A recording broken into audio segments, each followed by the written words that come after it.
Muy buenas. De nuevo por aquí. Vamos a seguir con la materia relativa al Derecho Financiero y Tributario 2. La última videoclase se dedicó al impuesto sobre sociedades y vamos a seguir con él. Vamos a ver otros 4 o 5 casos de impuestos sobre sociedades. Entramos directamente en ellos. Leemos el enunciado de la primera pregunta. Una sociedad anónima ha satisfecho un dividendo a sus socios.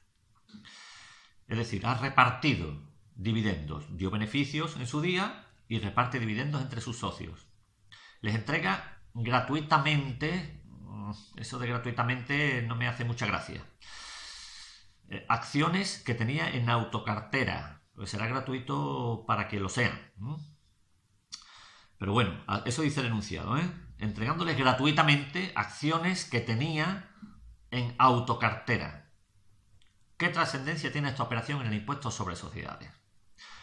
Hemos visto en otra videoclase, concretamente en la anterior, que el pago del dividendo no constituye un gasto para la sociedad anónima ni para una sociedad limitada, para cualquier entidad, persona jurídica que reparta dividendo. El pago de un dividendo a sus socios o accionistas no constituye un gasto ni contable ni fiscal. Lo dice el artículo 15.a de la Ley del Impuesto sobre Sociedades, Ley 27/2014. No tiene la consideración de gasto fiscalmente deducible lo que representen una retribución de los fondos propios. Bien, 15.a. Aunque generalmente la transmisión de acciones no afecta al resultado contable, ni genera renta a efectos fiscales, en este caso parece que la sociedad anónima debe valorar las acciones que entrega por el valor normal de mercado, de acuerdo con el artículo 17.4c. ¿Por qué? Porque esas acciones seguramente no valdrán lo mismo que cuando se adquirieron. Ha habido una variación.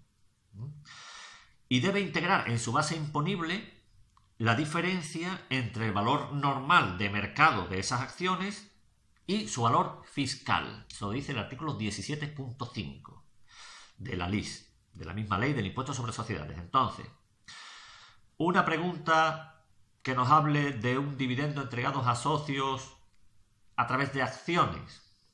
Acudimos al artículo 15a para decir que no son fiscalmente deducibles, pero el artículo 17.4c y el 17.5 tienen algo que decir. Tenemos que acudir a ellos. ¿Qué hace el socio que recibe las acciones? Pues el socio puede ser una persona física o puede ser una persona jurídica que esté sujeto al impuesto sobre sociedades. Pues si es una persona jurídica que está sujeto al impuesto sobre sociedades, deberá integrar en su base imponible el valor normal de mercado de las acciones recibidas. Y lo dice el artículo 17.7. Aunque, si cumple los requisitos establecidos en el artículo 21, tales dividendos estarán exentos. Bien, resumiendo, lo dicho, si nos hablan de repartir dividendos a través de acciones en autocartera, el artículo 15.a, el artículo 17, concretamente el punto 4c, el punto 5 y el punto 7. Y, por último, el artículo 21, porque pudieran ser que estuvieran exentas. Seguimos con la siguiente pregunta. Alfa S.A. contabiliza un gasto de 20.000 euros por razón del impuesto sobre sociedades. Es decir, que el mismo impuesto de sociedades, que es de 20.000 euros, ha dado beneficio y paga como impuesto sobre sociedades 20.000 euros. Eso lo contabiliza como gasto. ¿Está bien hecho? Sí, está bien hecho. En principio está bien. ¿Procede a realizar algún ajuste extracontable en relación con esta partida para determinar la base imponible del impuesto sobre sociedades? Ese es el tema. El ajuste extracontable. Por supuesto que sí, que hay que hacer un ajuste extracontable. ¿Por qué? Porque el artículo 15b de la Ley del Impuesto sobre Sociedades dispone que no tienen la consideración de gasto fiscalmente deducible a los efectos del impuesto sobre sociedades los derivados de la contabilización del impuesto sobre sociedades. Es decir, que el propio impuesto no es fiscalmente deducible. Por lo tanto, en este caso, procede realizar un ajuste extracontable positivo de 20.000 euros. ¿Por qué? Porque realmente se han dado 20.000 euros más de beneficios. Al contabilizar los 20.000 euros como gasto, se reduce el nivel de beneficios. Hay que hacer el ajuste extracontable antes de determinar qué beneficio se ha obtenido en ese ejercicio económico. La siguiente pregunta también va sobre ajustes extracontables, pero en este caso, una sociedad anónima se deduce como gasto no el impuesto sobre sociedades, como en el anterior, sino una multa por daños al medio ambiente. ¿Procede correctamente la sociedad si se deduce como gasto dicha multa? Pues no procede correctamente. De acuerdo con el artículo 15.c de la LIS, no son deducibles las multas y sanciones penales y administrativas. Yo, si la he pagado, si esta sociedad anónima paga la multa por su cuenta bancaria, evidentemente tiene que reflejar ese pago. Lo reflejará como gasto, pero tiene que hacer un ajuste extracontable positivo por el valor de la multa, al igual que se hizo con el impuesto sobre sociedades. Bien, fácil, ¿no? Seguimos con ajustes extracontables. Una sociedad anónima se deduce como gasto en su autoliquidación del impuesto sobre sociedades una tasa municipal por tratamiento de residuos industriales.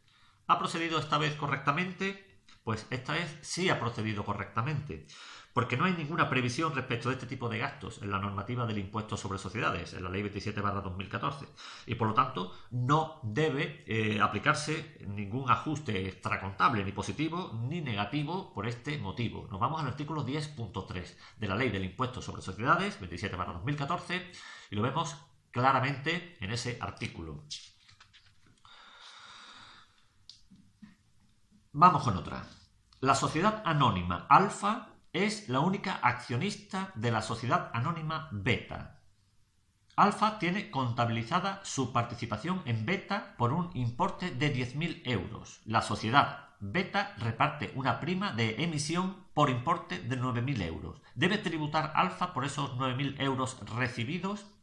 Nos tenemos que ir al artículo 17, concretamente al 17.6, que establece lo siguiente. En la reducción de capital con devolución de aportaciones se integrará en la base imponible de los socios el exceso del valor normal de mercado de los elementos recibidos sobre el valor fiscal de la participación. La misma regla se aplicará en el caso de distribución de la prima de emisión de acciones o participaciones. Bien, teniendo en cuenta que este artículo alude al valor fiscal de la participación, la respuesta será negativa si el valor a efectos fiscales de la participación coincide con el valor contable. En efecto, al no exceder el importe recibido 9.000 euros de ese valor 10.000, Alfa no debe tributar por la cantidad recibida. Bien, un poco liadillo, ¿no? Vamos a intentar declararlo un poco. Tenemos que tener en cuenta el valor normal de mercado y el valor fiscal de las participaciones. Si el valor fiscal coincide con el valor contable, no tenemos que hacer nada. También si no lo excede, tampoco tenemos que hacer nada. En este caso no excede. El valor fiscal es de 9.000 euros.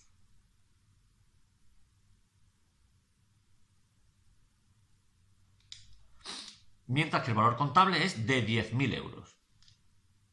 No excede, por lo tanto, no debe tributar por la cantidad recibida Alfa S.A.